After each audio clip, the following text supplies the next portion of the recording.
Hello students, आज हम देखने जा रहे हैं हमारे सिलेबस का सबसे पहला टॉपिक रैशनल नंबर्स, जो कि बहुत ही इजी टॉपिक है एंड इसमें बस एक ही प्रैक्टिस सेट है जो कि वो भी बहुत इजी है।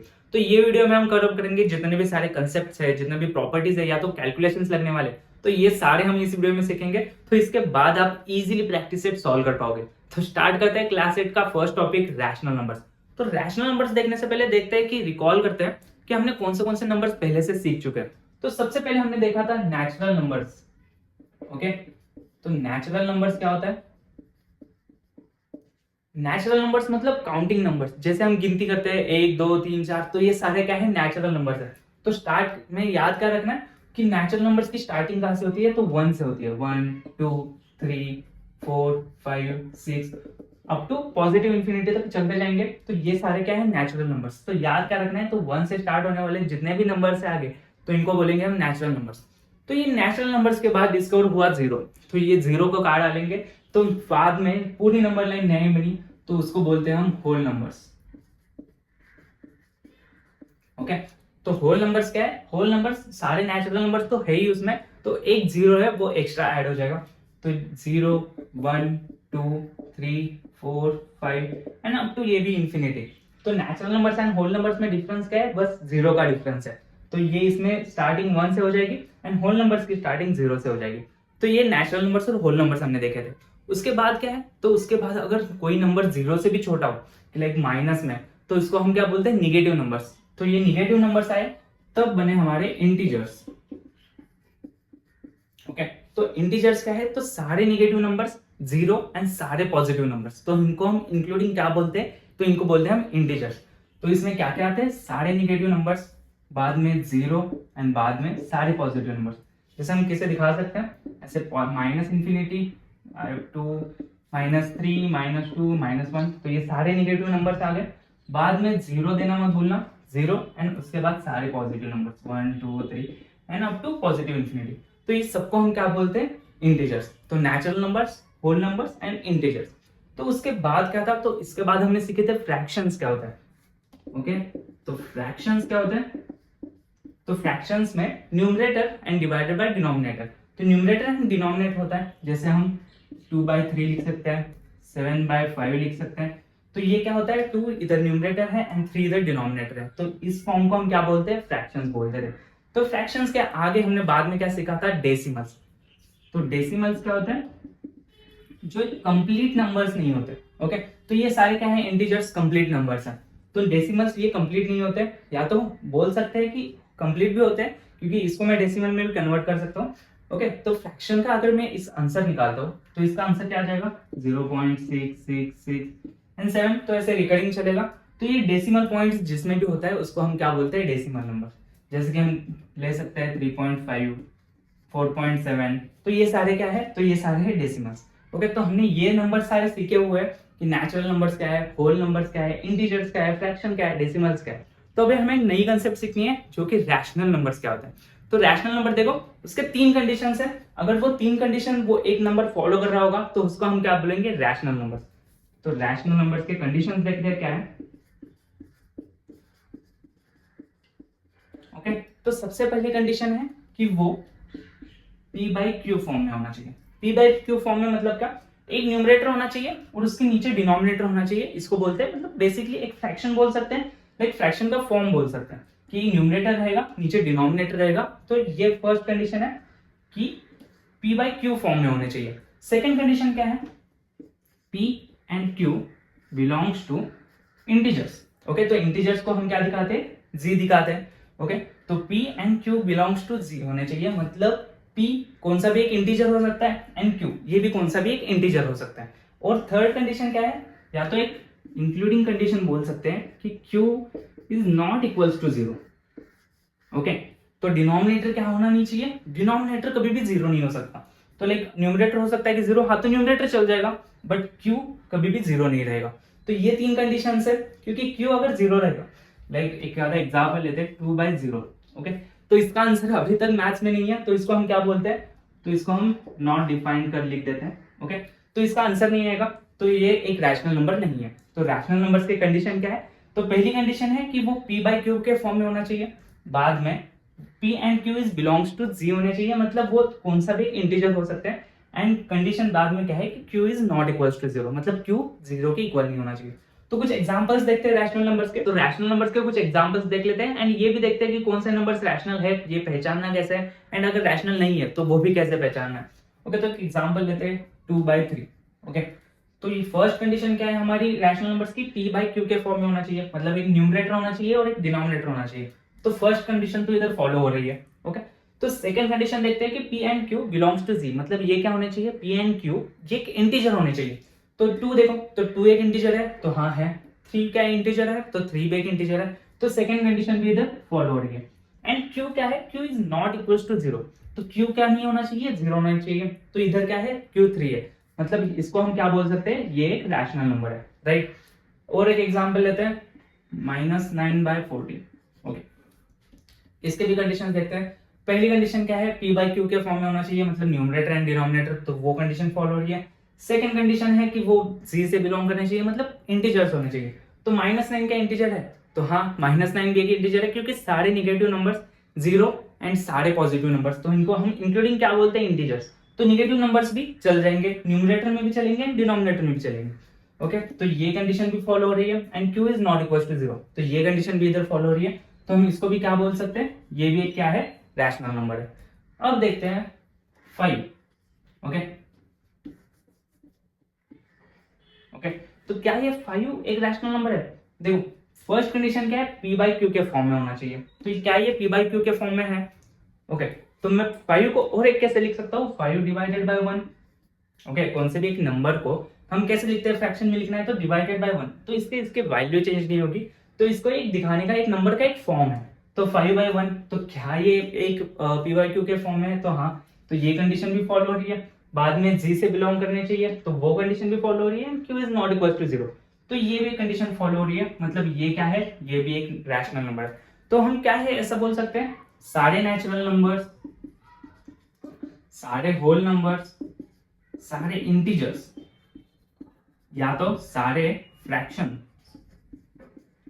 तो ये सारे जो भी नंबर्स है, तो वो सारे अगर सबसेट है बोल सकते हैं किसका, तो रैशनल नंबर्स का। तो रैशनल नंबर एक बड़ा सेट है, तो इसमें क्या आ जाएगा, इंटीजर्स आ जाएंगे, होल नंबर्स, नेचुरल नंबर, तो ये सारे नंबर्स आ जाएंगे।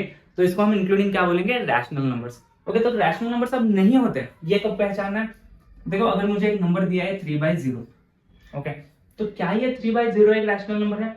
तो देखो फर्स्ट कंडीशन तो मैच हो रही है, सेकंड कंडीशन भी मैच हो रही है, क्योंकि 0 भी क्या है, एक इंटीजर है। बट जो थर्ड कंडीशन है हमारी, Q is not equal to 0, तो डिनोमिनेटर में क्या नहीं होना चाहिए, तो डिनोमिनेटर में 0 नहीं होना चाहिए, तो ये क्या होगा, तो ये रैशनल नंबर नहीं है। ओके, तो ऐसे हम फाइंड करेंगे। अगर मुझे 0 दिया है बस, तो क्या ये एक रैशनल नंबर है।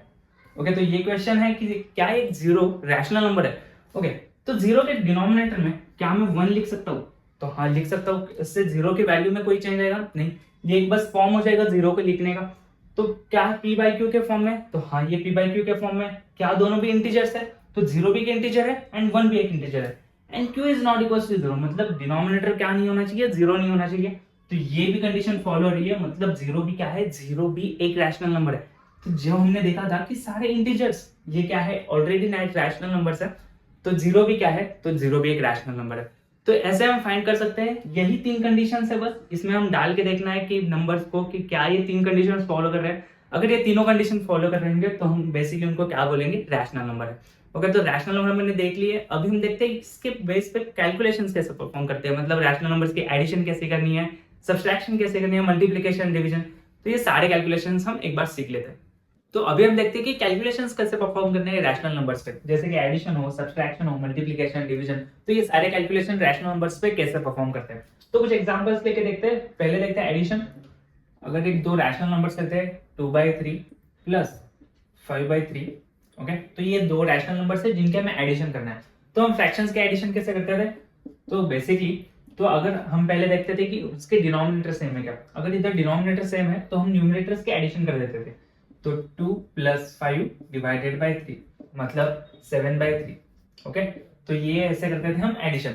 अगर क्या नहीं हो, अगर डिनोमिनेटर अगर इक्वल नहीं होगा तो क्या करेंगे, तो अगर समझो ऐसे ही नंबर से 2/3 प्लस 3/4, ओके, तो ऐसे कुछ नंबर्स है एंड इसके हमें एडिशन करनी है। तो हम पहले क्या करते हैं, तो सबसे पहले हम डिनोमिनेटर इक्वल कर लेते हैं। तो इसके लिए हम एलसीएम निकाल लेंगे, या तो अगर इसके डिनोमिनेटर से ये पूरे फ्रैक्शन को हम या तो रैशनल नंबर को हम मल्टीप्लाई करेंगे एंड ये डिनोमिनेटर से इधर मल्टीप्लाई करेंगे, या तो एलसीएम निकाल सकते हैं, तो दोनों का भी एक ही मीनिंग हो जाएगा। तो इधर अगर करते हैं तो 2/3 इंटू क्या करेंगे हम 4 करेंगे, तो ऊपर भी हमें न्यूमरेटर में 4 करना पड़ेगा, प्लस 3/4 इंटू 3 करेंगे, तो इधर भी 3 कर देंगे। ठीक है, तो आगे आंसर क्या आ जाएगा, 2 इंटू 4 8 आ जाएगा, डिनोमिनेटर में 12 प्लस 9 डिवाइड बाई 12, तो ये क्या हो जाएगा 17/12। ओके, तो ऐसा कुछ आंसर निकालते हैं। तो एडिशन और सब्सट्रैक्शन के लिए अपनी कंडीशन क्या है, जो भी डिनोमिनेटर हो उनका हम सेम कर लेंगे एंड उसके बाद हम एडिशन या तो सब्सट्रैक्शन हो वो सेम परफॉर्म करेंगे, किसका, बस न्यूमरेटर्स का। तो सब्सट्रैक्शन का भी सेम रूल है, जैसे एडिशन के लिए करते हैं सेम हम सब्सट्रैक्शन के लिए करते हैं। अब मल्टीप्लिकेशन के लिए क्या है, तो मल्टीप्लिकेशन के लिए ऐसा कुछ नहीं है रूल की हमें डिनोमिनेटर इक्वल ही चाहिए। तो मल्टीप्लिकेशन अगर हम यही दो नंबर्स ले 2/3 इंटू 3/4, ओके, तो इसका मल्टीप्लिकेशन कैसे कर सकते हैं, न्यूमरेटर इंटू न्यूमरेटर कितना हो जाएगा 6 एंड डिनोमिनेटर इंटू डिनोमिनेटर ये कितना हो जाएगा 12। अगर इसको हम रिड्यूस करते हैं और रिड्यूस करते हैं तो इसको अगर हम डिवाइड करते हैं 6 से, तो 6 1 जा 6 6 2 जा 12, तो इसका आंसर क्या आ जाएगा 1/2। या तो ऐसे भी इधर ही कर सकते हैं कि 3 और 3 कैंसिल आउट हो जाएंगे, 2 1 जा 2 2 2 जा 4। ओके, तो ये 1/2 आ जाएगा। ऐसे हम मल्टीप्लिकेशन करेंगे। अब डिवीजन के लिए क्या है, तो डिवीजन के लिए हम करते हैं, तो अगर ये 2/3 है डिवाइडेड बाय 3/4 है, ओके, तो इसका डिवीजन कैसे करना है, तो डिवीजन करने से पहले एक समझ लो कंसेप्ट रेसिप्रोकल क्या होता है। तो रेसिप्रोकल मतलब क्या, ओके, तो रेसिप्रोकल अगर एक कौन से भी नंबर का एक रेसिप्रोकल निकालना है तो हम डिनोमिनेटर को ऊपर लेते हैं एंड न्यूमरेटर को नीचे रख देते हैं। तो हम क्या करते हैं, बस पोजीशन चेंज करते हैं न्यूमरेटर एंड डिनोमिनेटर की, तो इसको हम बोलेंगे रेसिप्रोकल। अभी 2/3 का रेसिप्रोकल क्या रहेगा, 2/3 का रहेगा 3/2। अगर -4/3 है तो इसको हम -3/4 बोल सकते हैं, क्योंकि एक पूरे नंबर को हम माइनस साइन है। ओके, तो हमें क्या करना है, साइन चेंज नहीं करनी, बस जो न्यूमरेटर है उसको हम डिनोमिनेटर में रख देंगे एंड डिनोमिनेटर को हम न्यूमरेटर में रख देंगे, तो इसको बोलते हैं हम रेसिप्रोकल। तो डिवीजन का मीनिंग होता है मल्टीप्लिकेशन ऑफ रेसिप्रोकल। ओके, तो हमें क्या करना है 2/3, तो 2/3 को हम एज इट इज रख देंगे एंड मल्टीप्लाइड बाय 3/4 को हम क्या करेंगे 4/3 कर देंगे। ओके, तो ऐसे हम इसका मल्टीप्लिकेशन करेंगे और इसका आंसर क्या आ जाएगा 2 4 जा 8 आ जाएगा एंड 3 3 जा 9 आ जाएगा। ओके, तो ऐसे हम कुछ कैलकुलेशंस परफॉर्म करते हैं। एडिशन सब्सट्रैक्शन के लिए ये एक रूल है जिसका डिनोमिनेटर सेम होना चाहिए। बाद में मल्टीप्लिकेशन के लिए ऐसा कुछ रूल नहीं है एंड बाद में डिवीजन के लिए क्या रूल है, डिवीजन मतलब रेसिप्रोकल का मल्टीप्लिकेशन। तो जो भी सेकंड रैशनल नंबर होगा उसका हम रेसिप्रोकल निकालेंगे। रेसिप्रोकल मतलब क्या है, बस हमें न्यूमरेटर एंड डिनोमिनेटर चेंज करना है, मतलब एक्सचेंज करना है, ना कि हमें साइन चेंज करनी है। ओके, तो ये रहेगा हमारा डिवीजन करेंगे। ओके, तो ये सारे कैलकुलेशंस एक बार एग्जांपल्स लेके थोड़े से खुद से करके देखो तो बहुत इजीली सॉल्व कर पाओगे। तो अभी हम देखते हैं कि कौन से प्रॉपर्टीज हमें देखने हैं एंड कौन से ऑपरेशंस वो प्रॉपर्टीज को फॉलो करते हैं, मतलब एडिशन, सब्सट्रैक्शन, डिवीजन और तुम्हारा मल्टीप्लिकेशन। तो ये क्या हो जाएगा, तो ये सारे जो ऑपरेशंस है इसमें से कौन से ऑपरेशन कौन सी प्रॉपर्टी फॉलो करते हैं, तो वो हमें चेक करना है। तो सबसे पहले है कम्यूटेटिव प्रॉपर्टी। अभी कम्यूटेटिव प्रॉपर्टी का मीनिंग क्या है, अगर कौन सा भी मैं अगर ऑपरेशन परफॉर्म कर रहा हूँ बिटवीन टू ऑपरेंड्स, मतलब अगर a प्लस बी कर रहा हूं, अगर मैं उनको एक्सचेंज कर देता हूं या तो इंटरचेंज कर देता हूं उनकी पोजीशन, a प्लस बी को मैं b प्लस a लिखता हूं एंड मैंने दोनों भी इसके कैलकुलेशन परफॉर्म करता हूं, तो क्या कोई आंसर में डिफरेंस आएगा। अगर आंसर में डिफरेंस नहीं आते, दोनों भी आंसर सेम ही आते, तो मैं क्या बोल सकता हूँ, वो ऑपरेशन कम्यूटेटिव प्रॉपर्टी फॉलो करता है। तो एक एग्जाम्पल लेके देखते हैं। तो जैसे मैंने बताया कि a प्लस बी, अगर this is equals to b plus a आता है, यानी कि मैं अगर ये ऑपरेंड्स को इंटरचेंज कर दूं, a को मैं b की जगह पे रख दूं एंड b को a की जगह पे रख दूं, तो अगर दोनों का भी आंसर सेम आता है तो मैं क्या बोल सकता हूँ, ये जो एडिशन है वो कम्यूटेटिव प्रॉपर्टी फॉलो कर रहा है। ओके, तो 2/3 लेते हैं और इधर 5/3 लेते हैं, तो a इज इक्वल टू 2/3 है, b इज इक्वल टू 5/3। तो इधर क्या करना है, मुझे दोनों के पोजिशन चेंज करना है, तो 5/3 प्लस 2/3 हो जाएगा। ओके, एडिशन परफॉर्म करना है। हमने अभी देखा एडिशन कैसे परफॉर्म करते हैं, अगर दोनों के भी डिनोमिनेटर सेम है तो हम न्यूमरेटर्स के एडिशन कर देंगे। तो इधर क्या आ जाएगा 2 + 5 is equal to 7 divided by 3 and इधर भी क्या आ जाएगा 7/3। ओके, तो अगर मैं ए प्लस बी करूं या तो बी प्लस ए करूं तो दोनों के आंसर में कोई चेंज आ रहा है क्या? नहीं। तो हम क्या बोल सकते हैं, एडिशन ये कम्यूटेटिव प्रॉपर्टी फॉलो करती है। तो क्या ये सब्सट्रैक्शन के लिए भी सेम फॉलो करती है? तो मतलब क्या ये a minus B is always equal to b minus A होता है? तो a में से अगर मैं b को माइनस करता हूँ या तो b में से a को माइनस करता हूँ तो क्या आंसर मेरा सेम ही आता है? तो नहीं। तो ऐसे कौन से भी कंडीशंस लेके देखो, कुछ कंडीशंस के लिए सेम आ जाएगा बट हर एक कंडीशन के लिए नहीं आना चाहिए। और रूल में क्या होता है, सारे कंडीशंस फॉलो होने चाहिए। तो अगर कौन सा भी एक नंबर लो, अगर मैं 5 माइनस 3 लेता हूँ क्योंकि 5 भी क्या है, एक रैशनल नंबर ही है, तो इस एग्जांपल लेके देखते हैं 5 माइनस 3 है और 3 माइनस 5 है। तो 5 माइनस 3 कितना आ जाएगा, 2 आ जाएगा, एंड 3 माइनस 5 कितना आ जाएगा, -2 आ जाएगा। ओके, तो क्या ये दोनों इक्वल है? तो इक्वल नहीं है। तो हम क्या बोल सकते हैं, सब्सट्रैक्शन के लिए कम्यूटेटिव प्रॉपर्टी फॉलो नहीं होती। ओके, तो एडिशन के लिए फॉलो हो जाती है, सब्सट्रैक्शन के लिए फॉलो नहीं होती। अब मल्टीप्लिकेशन के लिए क्या है? ओके, तो मल्टीप्लिकेशन के लिए प्रॉपर्टी फॉलो हो जाती है। तो एक बार खुद से थोड़े से एग्जांपल्स लेके ट्राई करना कि क्या a into B is equal to B into A आता है। ओके, तो ये आ जाएगा हर एक कंडीशन के लिए, हर एक कौन से भी a या तो b की जगह पे कौन से भी नंबर डाल के देखोगे तो a इंटू बी करोगे और b इंटू ए करोगे तो सेम आंसर आ जाएगा। तो हम क्या बोल सकते हैं, एडिशन एंड मल्टीप्लिकेशन के लिए कम्यूटेटिव प्रॉपर्टी फॉलो होती है एंड डिवीजन के लिए प्रॉपर्टी फॉलो नहीं होती। ओके, तो इसके लिए भी खुद से एक बार नंबर्स लेके देखना। तो हम क्या बोल सकते हैं, एडिशन एंड मल्टीप्लिकेशन के लिए कम्यूटेटिव प्रॉपर्टी फॉलो हो जाएगी एंड सब्सट्रैक्शन एंड डिवीजन के लिए प्रॉपर्टीज फॉलो नहीं होगी। तो ये थी हमारी first property, that is commutative property. अब हम देखेंगे एसोसिएटिव प्रॉपर्टी कौन सी है। तो एसोसिएटिव प्रॉपर्टी में क्या रहता है, a प्लस बी प्लस सी है।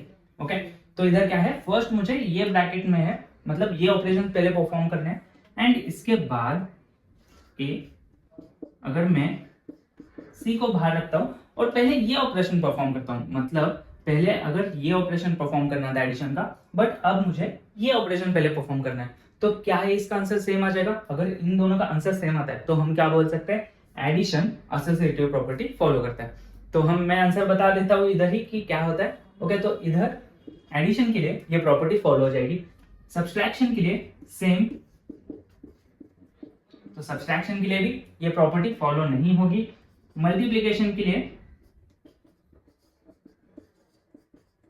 ये प्रॉपर्टी फॉलो हो जाएगी एंड डिवीजन के लिए ये प्रॉपर्टी फॉलो नहीं होगी। ओके, तो कम्यूटेटिव एंड एसोसिएटिव प्रॉपर्टीज का बोल सकते हैं कि दोनों का भी रिलेशन सेम है, मतलब एडिशन एंड मल्टीप्लिकेशन के लिए commutative property and associative property work हो जाता है एंड सब्सट्रैक्शन एंड डिवीजन के लिए ये प्रॉपर्टीज फॉलो नहीं होते। ओके, तो ये थे एसोसिएटिव और कम्यूटेटिव प्रॉपर्टीज। अब देखते हैं थोड़े से नेक्स्ट प्रॉपर्टीज। तो अभी हम देखते हैं कि क्लोजर प्रॉपर्टी क्या है। अभी क्लोजर प्रॉपर्टी का मीनिंग क्या है, अगर दो रैशनल नंबर्स है और इनके बीच में मैं कोई ऑपरेशन परफॉर्म करता हूँ, जैसे कि एडिशन हो, सब्सट्रैक्शन हो या तो मल्टीप्लिकेशन डिवीजन, इसमें से कौन सा भी एक ऑपरेशन परफॉर्म करता हूँ, तो रैशनल नंबर प्लस एक रैशनल नंबर है समझो, तो अगर इसका आंसर एक रैशनल नंबर ही आता है तो मैं क्या बोल सकता हूँ, ये क्लोजर प्रॉपर्टी परफॉर्म करता है या तो क्लोजर प्रॉपर्टी फॉलो करता है बोल सकता हूँ। तो अगर एग्जांपल लेते हैं पहले एडिशन के लिए, एडिशन के लिए क्या हो सकता है, 2/3 है प्लस सेम एग्जांपल 5/3 लेते हैं। ओके, तो ये दोनों एक रैशनल नंबर्स है, अगर मैं इन दोनों के एडिशन करता हूँ तो 7/3, तो ये जो आंसर आता है तो ये भी क्या है, एक रैशनल नंबर है। तो कौन से भी नंबर्स लेके देखो आप, 0 लो या तो अगर कौन सा भी एक नंबर है तो इंटीजर लो या तो रैशनल नंबर्स लो। तो अगर ये रैशनल दो नंबर्स का अगर एडिशन अगर एक रैशनल नंबर ही आता है तो हम क्या बोल सकते हैं कि एडिशन क्लोजर प्रॉपर्टी दिखाता है। बाद में अगर सब्सट्रैक्शन के लिए सेम नंबर्स लेते हैं, 2/3 -5/3, इसका आंसर क्या आ जाएगा, डिनोमिनेटर तो सेम है, 2 - 5 कितना हो जाएगा, -3 डिवाइडेड बाय 3, तो इसका आंसर कितना आ जाएगा, -1। तो क्या -1 एक रैशनल नंबर है, तो हाँ ये इंटीजर है तो ये एक रैशनल नंबर भी है। तो हम क्या बोल सकते हैं, हर बार मैं अगर कौन सा भी नंबर लेता हूँ तो सब्सट्रैक्शन भी क्लोजर प्रॉपर्टी दिखाता है। ओके, बाद में मल्टीप्लिकेशन, सेम नंबर्स लेके देखते हैं, 2/3 इंटू 5/3 क्या आ जाएगा, 10/3, तो ये भी क्या है, एक मल्टीप्लिकेशन भी क्लोजर प्रॉपर्टी दिखाता है। अब दूसरे नंबर्स लेके भी एक बार ट्राई करो खुद से कि क्या ये सच में फॉलो कर रहा है कि नहीं। बाद में डिवीजन, तो डिवीजन के केस में थोड़ा सा अलग हो जाता है। तो डिवीजन सेम एग्जांपल लेते हैं, 2/3 डिवाइडेड बाय, इस एग्जांपल में हम 0 लेके देखते हैं। ओके, तो 2/3 डिवाइडेड बाय 0। तो हमने डिवीजन का मीनिंग क्या सीखा है, रेसिप्रोकल का मल्टीप्लिकेशन। अभी मैं 0 को रेसिप्रोकल में, या तो 0 का पहले रेसिप्रोकल लेने से पहले हम इसको फ्रैक्शन में कन्वर्ट करते हैं, तो इसको हम 0/1 लिख सकते हैं। अभी मैं अगर इसका रेसिप्रोकल लेता हूँ तो 2/3 इंटू 1/0। ओके, तो क्या ये रैशनल नंबर है? या तो इसका आंसर आना है तो ये क्या आ जाएगा, नॉट डिफाइंड, क्योंकि इधर का आंसर ही नॉट डिफाइंड है 1/0, तो ये क्या हो जाएगा, नॉट डिफाइंड। तो मैं क्या ये परफॉर्म कर सकता हूँ डिवीजन? तो ये परफॉर्म नहीं कर सकता, या तो इसका आंसर नहीं आ सकता। तो ये केस के लिए क्या नहीं हो पाएगा, क्लोजर प्रॉपर्टी ये फॉलो नहीं करेगा। ओके, क्योंकि ये जो दो नंबर्स है 2/3 इंटू डिवाइडेड बाय 0, तो इसका आंसर क्या आ रहा है, नॉट डिफाइंड आ रहा है। मतलब अगर इसका आंसर नॉट डिफाइंड आ रहा है, ये एक रैशनल नंबर नहीं है, तो इसका मतलब क्या है, डिवीजन क्लोजर प्रॉपर्टी नहीं फॉलो करता। ओके, तो बाकी सारी कंडीशन के लिए करे फिर भी कोई नहीं, बट अगर एक भी कंडीशन के लिए डिवीजन फॉलो नहीं करता तो हम क्या नहीं बोल सकते कि क्लोजर प्रॉपर्टी फॉलो करता है। ओके, तो हम क्या याद रखेंगे, एडिशन, सब्सट्रैक्शन और मल्टीप्लिकेशन, ये तीनों भी क्या करते हैं, क्लोजर प्रॉपर्टी फॉलो करते हैं, बट डिवीजन है वो क्लोजर प्रॉपर्टी फॉलो नहीं करता। तो अभी तक हमने तीन प्रॉपर्टीज देखे, क्लोजर, कम्यूटेटिविटी एंड एसोसिएटिविटी। तो ये तीन प्रॉपर्टीज ये चार्ट के हेल्प से हम याद रख सकते हैं कि कौन से ऑपरेशंस के लिए कौन सी प्रॉपर्टी फॉलो हो जाती है, या तो कौन से इस पे वर्क करती है एंड नहीं करती। ओके, तो क्लोजर प्रॉपर्टी है वो एडिशन, सब्सट्रैक्शन और मल्टीप्लिकेशन में फॉलो हो जाती है। बस डिवीजन के केस में जब भी हम एक नंबर को डिवाइडेड बाय 0 करेंगे तो उस केस में ये फॉलो नहीं करेगा। ओके, बाद में है कम्यूटेटिव। तो कम्यूटेटिव में क्या होता है, एडिशन एंड मल्टीप्लिकेशन के लिए फॉलो होते हैं फॉर द सेम। एसोसिएटिव के लिए क्या हो जाएगा, सेम, एडिशन एंड मल्टीप्लिकेशन के लिए वो फॉलो हो जाएगी, बट सब्सट्रैक्शन एंड डिवीजन के लिए वो फॉलो नहीं होगी।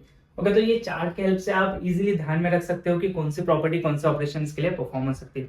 तो बेसिकली एक बार खुद से भी देख लेना कि क्लोजर प्रॉपर्टी का मीनिंग क्या है, सारे प्रॉपर्टीज का मीनिंग क्या है, कैसे ऑपरेशन परफॉर्म करने हैं, थोड़े से खुद से एग्जांपल्स लेके देखना तो और अच्छे से ध्यान में रहेगा। तो देखते हैं अभी नेक्स्ट प्रॉपर्टीज कौन से। तो नेक्स्ट हम प्रॉपर्टी देखते हैं डिस्ट्रीब्यूटिव प्रॉपर्टी। तो डिस्ट्रीब्यूटिविटी ऑफ मल्टीप्लिकेशन और एडिशन, तो ये हमें देखनी है। अब इसमें क्या है, अगर एक फॉर्मूला देना है तुम्हें तो a into B plus C. Okay, तो ब्रैकेट के अंदर एडिशन परफॉर्म हो रही है एंड ब्रैकेट के बाहर क्या है, तो मल्टीप्लिकेशन है। अब डिस्ट्रीब्यूटिविटी का मतलब क्या है, डिस्ट्रीब्यूशन करना। ओके, तो डिस्ट्रीब्यूशन मतलब दूसरों को बांट देना। ओके, तो b प्लस सी को हम क्या करेंगे, डिस्ट्रीब्यूट करेंगे a के साथ। ओके, तो क्या करेंगे, पहले b को a के साथ डिस्ट्रीब्यूट करेंगे तो ये क्या बन जाएगा, a इंटू बी, तो a इंटू बी प्लस, तो ये प्लस साइन आ जाएगा, एंड बाद में c को डिस्ट्रीब्यूट करेंगे a के साथ तो a इंटू सी। ओके, तो ये प्रॉपर्टी है। मतलब क्या है, अगर बाहर मल्टीप्लिकेशन है अंदर ब्रैकेट के एडिशन है तो हम इसको क्या कर सकते हैं, डिस्ट्रीब्यूट, एंड वाइस वर्सा, कि अगर ये डिस्ट्रीब्यूटिव है तो मैं इसको क्या कर सकता हूँ, a को मैं दोनों से कॉमन ले सकता हूँ and a into B plus C भी लिख सकता हूँ, जो कि ये है। ओके, तो मैं दोनों टाइप से इसको फॉलो कर सकता हूँ। ओके, तो एक आधा एग्जांपल लेके देखते हैं। अगर इधर 3 है, बाद में प्लस 5 प्लस 2 है। ओके, तो मैं इसका एक ऑपरेशन परफॉर्म करूंगा एंड सेम पहले इधर का भी देखते हैं। तो 3 इंटू क्या हो जाएगा, 3 इंटू पहले 5 हो जाएगा प्लस 3 इंटू क्या हो जाएगा, 2 हो जाएगा, तो 3 इंटू 2। ओके, तो दोनों भी परफॉर्म करते हैं पहले। तो 3 इंटू 5 प्लस 2 कितना आ जाएगा, 7, तो इसका आंसर आ जाएगा 21 is equal to 3 into 5 15 plus 3 into 6 3 into 2 6 आ जाएगा, तो इसका आंसर भी 21 आ जाएगा। तो ये क्या होता है, तो दोनों के भी आंसर इक्वल आ रहे हैं, मतलब डिस्ट्रीब्यूटिव प्रॉपर्टी ठीक से वर्क कर रही है। ओके, तो ये प्रॉपर्टी है a into B plus C is equal to B into A plus A into C. तो ये डिस्ट्रीब्यूटिव प्रॉपर्टी आपको याद रखनी है, थोड़े से कैलकुलेशन जब परफॉर्म करेंगे तब ये कहीं पे जाके यूज आ जाएगी। ओके, तो ये डिस्ट्रीब्यूटिव प्रॉपर्टी हो गई। अब थोड़े से प्रॉपर्टी बचे हैं वो भी देख लेते हैं। तो अभी बचे हुए सारी प्रॉपर्टीज देख लेते हैं। तो फर्स्ट प्रॉपर्टी है additive identity and multiplicative identity. तो अभी एडिटिव आइडेंटिटी मतलब क्या है, तो अगर मैं एक एग्जांपल लेता हूँ कि a एक मेरा नंबर है, अगर मैं इसको किसी एक नंबर के साथ ऐड कर दूं एंड मुझे आंसर सेम ही चाहिए, मतलब वही नंबर चाहिए, तो मैं किस नंबर के साथ ऐड करूंगा, तो वो बेसिकली क्या रहेगा, 0। ओके, मतलब मैं अगर 0 को कौन से भी एक नंबर में ऐड कर देता हूँ या तो यह नंबर में एक 0 ऐड कर देता हूँ तो आंसर क्या आ जाएगा, वही वो नंबर आ जाएगा। मतलब अगर 5 प्लस 0 करता हूँ तो आंसर क्या आ रहा है, 5 आ रहा है। ओके, तो इसी को हम बेसिकली बोलते हैं कि एडिटिव आइडेंटिटी। मतलब अगर मैं नंबर को 0 के साथ ऐड भी कर देता हूँ फिर भी क्या आ रहा है, वही नंबर आ रहा है। तो ये हमेशा कौन फॉलो करेगा, बस 0 फॉलो करेगा। ओके, क्योंकि दूसरा कौन सा भी नंबर हो आंसर क्या हो जाएगा, चेंज हो जाएगा, बट मुझे सेम आंसर चाहिए तो मैं हमेशा क्या ऐड करूंगा, 0 ऐड करूंगा। तो हम क्या बोलेंगे, 0 क्या करता है, एडिटिव आइडेंटिटी दिखाता है। अभी मल्टीप्लिकेटिव आइडेंटिटी, अभी आपको समझ में आ जाएगा मल्टीप्लिकेटिव में क्या होगा। तो मल्टीप्लिकेटिव में भी सेम, अगर मैं कौन से भी नंबर को कौन से नंबर के साथ मल्टीप्लाई करता हूँ तो आंसर मुझे वही नंबर मिलता है। ओके, तो क्या करना है, एक सेम नंबर को मैं कौन से भी एक नंबर के साथ मल्टीप्लाई करूँ तो सेम आंसर चाहिए। तो इसके लिए मैं क्या करूंगा, उसको कौन से नंबर से मल्टीप्लाई करूंगा तो वो रहेगा 1, क्योंकि हमने पहले से सीखा है कि अगर हम कोई भी नंबर को 1 से मल्टीप्लाई करते हैं तो आंसर क्या आ जाता है, वही नंबर आ जाता है। ओके, तो हम क्या बोल सकते हैं, 1 जो है वो क्या लिखाता है, मल्टीप्लिकेटिव आइडेंटिटी। ओके, तो ये सिंपल ऐसे बस कंसेप्ट है, बस याद में रखना है। तो 0 क्या करता है, एडिटिव आइडेंटिटी है, एंड 1 क्या है, मल्टीप्लिकेटिव आइडेंटिटी है। ओके, बाद में एडिटिव इनवर्स। अभी इनवर्स का मीनिंग क्या होता है, उल्टा करना। ओके, इनवर्स मतलब जो नंबर है उसका उल्टा कर दो। एडिटिव इनवर्स, अभी इसका मीनिंग क्या रहेगा, अगर तुम्हारा नंबर है 2, ओके, तो इसको क्या करेंगे हम, -2। तो बेसिकली समझो कि अगर मैं 2 में ये -2 ऐड कर दूं तो मुझे आंसर क्या चाहिए, मुझे आंसर चाहिए 0। ओके, तो इसका मीनिंग 2 का हम क्या कर देंगे, साइन चेंज। तो इसको याद रखो, क्या करना है तुम्हें, साइन चेंज करना है। ओके, तो एडिटिव इनवर्स में क्या करेंगे, सॉरी, एडिटिव इनवर्स में हम हमेशा साइन चेंज करेंगे। अभी मल्टीप्लिकेटिव इनवर्स में क्या करेंगे, मल्टीप्लिकेटिव इनवर्स अगर 2/3 है तो मल्टीप्लिकेटिव इनवर्स क्या रहेगा उसका, 3/2। मतलब ये बेसिकली क्या कर रहे हैं, हम रेसिप्रोकल ले रहे हैं। ओके, तो ये याद रखना है बस कि क्या करना है, एडिटिव इनवर्स अगर बोला है हमें तो एडिटिव इनवर्स क्या आ जाएगा, बस उसकी साइन चेंज कर देंगे। अगर माइनस हो तो प्लस कर देंगे, प्लस हो तो माइनस कर देंगे। एंड मल्टीप्लिकेटिव इनवर्स में क्या हो जाएगा, अगर न्यूमरेटर को हम डिनोमिनेटर कर देंगे, डिनोमिनेटर को न्यूमरेटर यानी कि रेसिप्रोकल ले लेंगे। तो ये 4 प्रॉपर्टीज है जो फाइनल हमें याद में रखने हैं, कि जो एडिटिव आइडेंटिटी है, मल्टीप्लिकेटिव आइडेंटिटी, बाद में additive inverse and multiplicative inverse. Okay, तो ये प्रॉपर्टीज हमारे हो चुके हैं। जो भी हमें प्रॉपर्टीज ये टॉपिक में थे, जो भी कंसेप्ट थे, वो हमने पूरे कवर कर लिए। जितने भी सारे कैलकुलेशंस थे या तो जितने प्रॉपर्टीज हमें देखने थे वो सारे हमने देख लिए। अभी हम जाएंगे नेक्स्ट एक्सरसाइज सॉल्व करेंगे, जो भी हमारा प्रैक्टिस सेट है वो हम पूरी तरीके से सॉल्व कर पाएंगे। तो एक बार खुद से सारे प्रॉपर्टीज एक बार देखना और रिव्यू करना, एंड उसके बाद थोड़े से एग्जांपल्स लेके एक बार खुद से ट्राई करना, तो और अच्छे से समझ में आएगा। आई होप कि आपको सारी चीजें अच्छे से समझ में आ गई। मिलते हैं नेक्स्ट वीडियो में। Thank you.